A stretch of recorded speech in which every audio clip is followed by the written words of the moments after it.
баласы болыпты. Bir mezgilde көршілер оған шашымданады.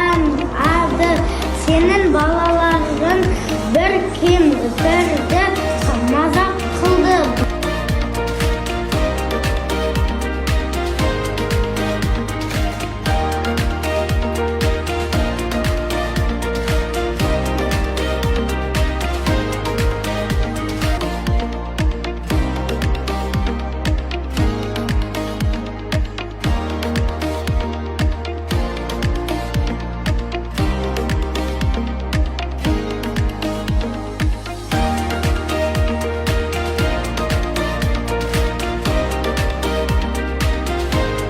Баласы 5-ші сыныпта оқиды. Оның бір жаман әдеті мектепке үйге келген байда телефонның құлағынан тыныштық бермейді.